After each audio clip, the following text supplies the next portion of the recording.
एक तरफ जहां योगी सरकार या मोदी सरकार लगातार महिला सशक्तिकरण के दावे और वादे करते हैं, वहीं दूसरी तरफ अगर देखें तो धरातल पर उनके ही नेता इस महिला सशक्तिकरण के दावे और वादों की पोल खोलते नजर आते हैं। ऐसा ही एक माजरा फिरोजाबाद से है। लगातार कोर्ट के अंदर 35 वर्षीय बिटिया और यह वृद्ध महिला लगातार 30 वर्ष से अपने मायके में रह रही है और प्रताड़ित है एक बीजेपी नेता से। तो कौन है वो बीजेपी नेता, यह भी बिटिया से ही जान लेते हैं और उनकी पत्नी से जान लेते हैं। आखिर माजरा क्या क्या नाम है बेटे आपका? जी, मेरा नाम शिवानी यादव है। पापा का नाम क्या है? मेरे पिता का नाम डॉक्टर लक्ष्मी नारायण यादव। कौन है ये डॉक्टर लक्ष्मी नारायण? ये पूर्व जिलाध्यक्ष रह चुके हैं और फिलहाल में ये ब्लॉक प्रमुख हैं। ब्लॉक प्रमुख हैं। तो क्यों आप कोर्ट में क्यों आई हैं, क्या चक्कर?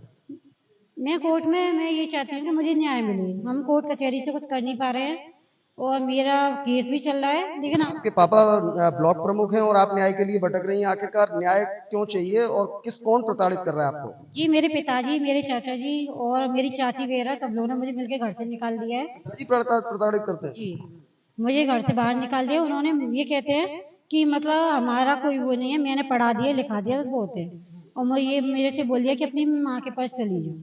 मैंने मैंने 112 की भी सहायता ली और 1090 पर भी मैंने कॉल किया। वहाँ से पुलिस आई तो मुझे पुलिस ने मतलब मुझे ताले के अंदर बंद कर दिया था, मुझे मिलने ही नहीं दिया जा रहा था उनसे। फिर मैंने दरोगा जी से मेरी बात हुई, तब उन्होंने मुझे बुलाया। फिर उसके बाद मुझे दरोगा जी थाने ले आए, लेकिन मेरे से मुझे ना कोई लेने आया। मैं 4 बजे आ गई थी थाने में और 11 बजे तक बैठी रही। तब दरोगा जी ने फिर मतलब मेरी माँ को कॉल किया रात में, तब फिर वो मुझे लेके गई। पापा के साथ नहीं रहती? जी, मैं पापा के साथ नहीं रहती।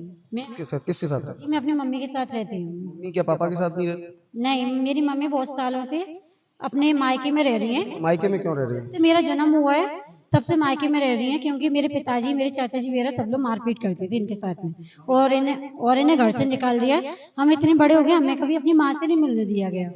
अब हमें भी मारते पीटते हैं, मुझे भी घर से बाहर निकाल दिया है। क्या चाहते हैं आप, क्या चाहते हैं? मैं ये चाहती हूँ कि मुझे न्याय चाहिए बस। अच्छा, क्या लगता है बेटे, एक तरफ जहाँ सरकार योगी सरकार मोदी सरकार महिला सशक्तिकरण की बात करती है, कहती है महिलाएं सशक्त हो रही हैं, तो आपको क्या लगता है, क्योंकि आप न्यायालय में चक्कर काट रही हैं और 7-8 साल से परेशान भी हैं, 30 वर्ष से आपकी माँ मायके में रह रही है, तो क्या लगता है महिला सशक्तिकरण के दावे और वादे खोखले लगते हैं, क्या वास्तविकता में कोई दम है? नहीं, मैं इतना जानती हूँ कि मतलब ये कायदे कानून सिर्फ छोटे लोगों के लिए बने हुए हैं, नहीं बड़े लोगों के लिए कोई कोई कायदा कानून नहीं है।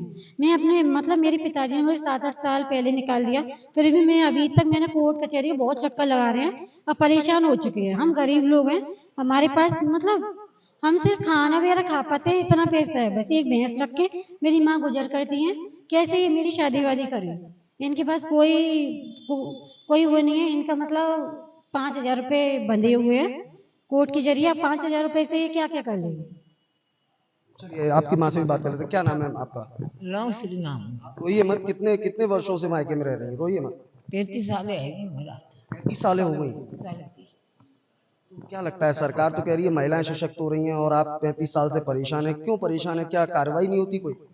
कोई कार्रवाई मैंने कर गई कार्रवाई तो नेता की नगरी में वानी करना ना, जो हमारा आदमी नेता है। हाँ, तो सुनवाई मंग लापरवाही दे रही। हाँ, तो अब हम जो चाहते हैं कि शादी संबंध है जाते क्या करते नहीं? करना रहे नहीं करता। क्या कह देते हैं? कहा था मम्मी के पास जा। अबे मारी पीटी इतनी 35 साल की लड़की कोई मारे पीटे बाप। मारपीट करते, बेटी के साथ में मारपीट जी, मेरे करते? ऊपर गन तान ली थी इन्होंने अभी 2-3 दिन पहले। इनके भतीजे गन लेके आए, हमें मारने आए थे। वो तो मैंने मतलब बाथरूम की गेट लगा ली थी, इसीलिए मेरी जान बच गई, वरना मेरे पे 3 दिन पहले भी हमला किया था। मुझे मारने आए थे सब लोग। माता जी ऐसा करते क्यों हैं, आखिरकार क्या कारण है? ऐसे जो दल्लो कि मैंने आवे अपनी भौजाई मारी मन में छोड़िए भौजाई मात मात मात मात और हम मार पीटे के मारे हम पे मायके में रहूठे। अब जागी मार पीटे कर जो मायके में हम आए गए। अबे 8 साल बाद ये आई, 6-7 महीना भय होंगे और 6-7 महीने बाद फिर मारी पीटी। तो फिर कहते माँ जा भाई माँ मम्मी के यहाँ रहे। कहाँ शिकायत अब तक आप कर चुकी हैं? शिकायत तो हमने अवई जो दल्लो का कोर्ट तक आई, अवई हम क्यों गए ना, कोर्ट तक आई। पास भी गए, कोर्ट तक गए हैं, और हम डॉक्टर राम कैलाश यादव के पास गए थे और शेषागंज के वो विधायक है ना, वो क्या, JV सिंह के पास भी गए थे, लेकिन हमारी किसी ने कोई मदद की नहीं जी।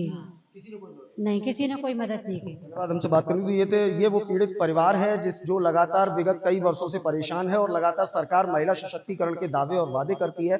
वहीं दूसरी तरफ अगर देखें तो भारतीय जनता पार्टी के ब्लॉक प्रमुख डॉक्टर लक्ष्मी नारायण यादव पर उनकी बेटी और उनकी पत्नी से सीधे सीधे उन्हें प्रताड़ित करने का बड़ा आरोप है और कहीं ना कहीं लगातार न्यायालय के आप चक्कर काट रही हैं। डॉक्टर लक्ष्मी नारायण की पत्नी हैं आप और ये बेटी हैं, लगातार न्यायालय के चक्कर काट रही हैं, लेकिन ना तो न्याय मिलता है, वहीं दूसरी तरफ मिलती हैं तो धमकियां, क्योंकि साहब सत्ताधारी दल के नेता हैं और गलती से ब्लॉक प्रमुख भी हैं। तो आप समझ सकते हैं कि कैसे महिला सशक्तिकरण के दावे और वादे साकार होंगे और क्या वास्तविकता में इस परिवार को, इस बेटी को और इस वृद्ध महिला को न्याय मिल पाएगा या नहीं मिल पाएगा, यह तो आने वाला वक्त बताएगा। लेकिन कहीं ना कहीं इस तरीके के हालात जो बने हुए हैं, जो सीधे तौर पर महिला सशक्तिकरण के दावे और वादों को झुटलाते हुए नजर आ रहे हैं। फिलहाल इस खास रिपोर्ट में इतना ही। सहयोगी मयंक शर्मा के साथ मैं देवाशीष शर्मा, भारत 24 के लिए एक विशेष संवाद।